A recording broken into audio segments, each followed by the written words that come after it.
Penguins win 3-2 in the shootout. Great goal by Crosby. Well done, Penguins, under the circumstances. Nice to see. The game starts with Wheeler early in the first period doing a goal against the Grain, and Letang, who played his 900th game, talked on the press conference about him losing his first stick in his first shift against Philadelphia Flyers, a 4-1 win, according to his words. Later on in the first, Bluger gets hit in the head. That is both Mike Sullivan's and my own personal view. A total of 4 Penguins players go down.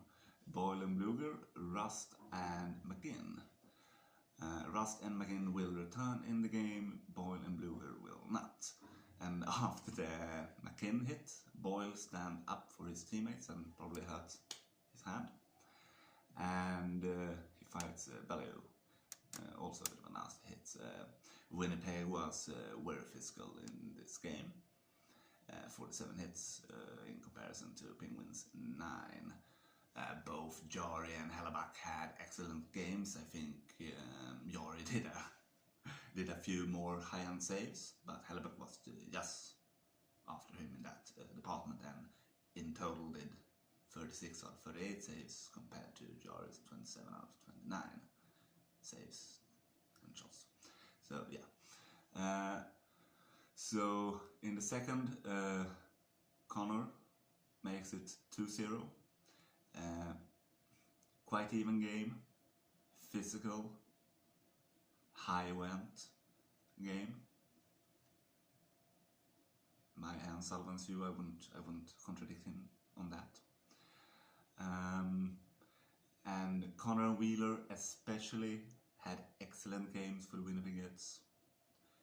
Scheifele and Dubois just a bit lower level in this game compared to Connor and Scheifele, but also good games worth noticing.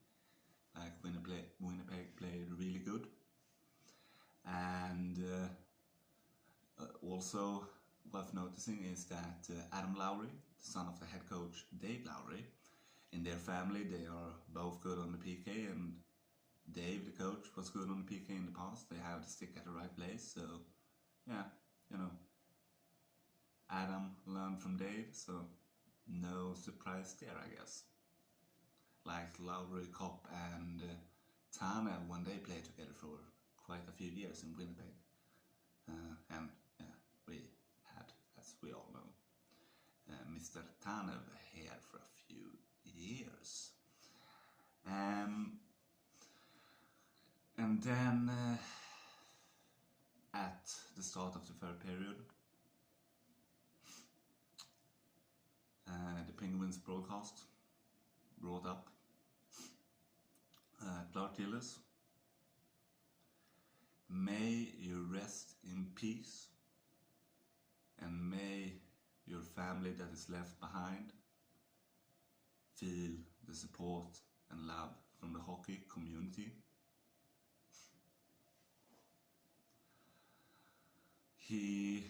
Clarke Gillies,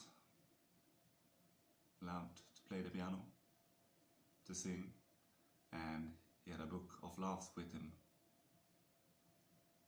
wherever he went, according to someone in Pittsburgh on the broadcast who knew him. It's never easy to lose a loved one. Rest in peace.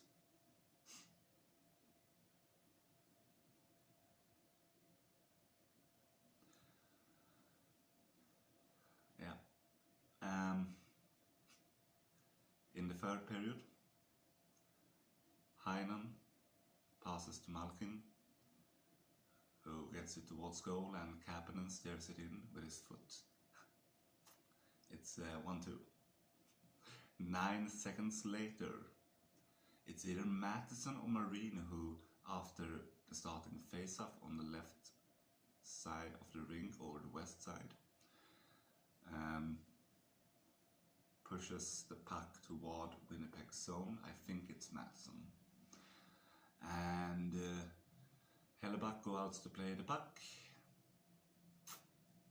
I guess he mishandles it, or he was supposed to leave it to someone. Anyhow, the puck goes around the rounded pot, and Clarke picks it up around the goal line in the corner, shoots it towards the net. Hellebuck is on his way back towards the net. It goes in on Hellebuck's equipment, and it's 2-2. Yeah, 2 goals in 9 seconds, and it's 2-2 in the third. Yeah, and then Crosby has the shootout winner, and congratulations Crosby on your hat-trick against Columbus. Well done.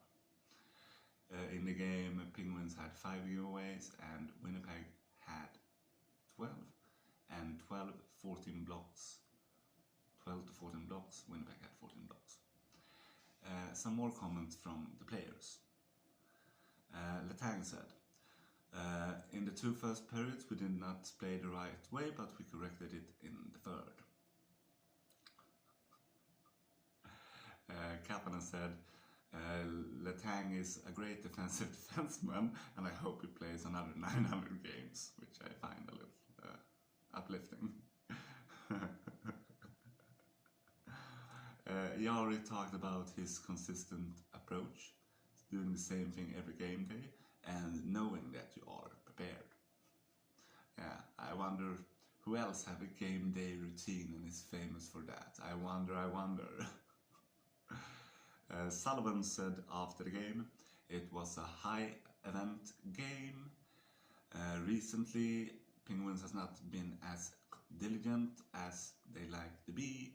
It's a bit too volatile of a team game, because Penguins hockey is based on knowing your role, trusting your teammates, being consistent regardless of your opponent. And it's also about understanding risk and reward. And the puck decisions you do on number 1 and the number 2, also like very important, but still is what you do without the puck. But it is about putting your team and your teammates in the best spot possible. And with puck decisions, it's about not feeding the opponent's transition game. So yes, there is a inherent risk in playmaking, and Penguins has a lot of playmakers.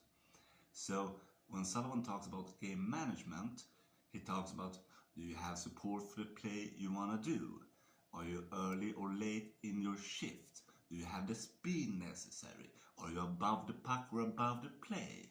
In critical areas, is it a 50-50 puck? It's important not to force the play, to take what's given to you, and as he finishes off, it's hard to score your way to championships. He speaks from experience. And now I mostly just relate his words, what he said, but he knows what he's talking about. The next Jack Adams Award winner, and hopefully the next Stanley Cup winning coach in NHL for the 21-22 season. Forza Penguins.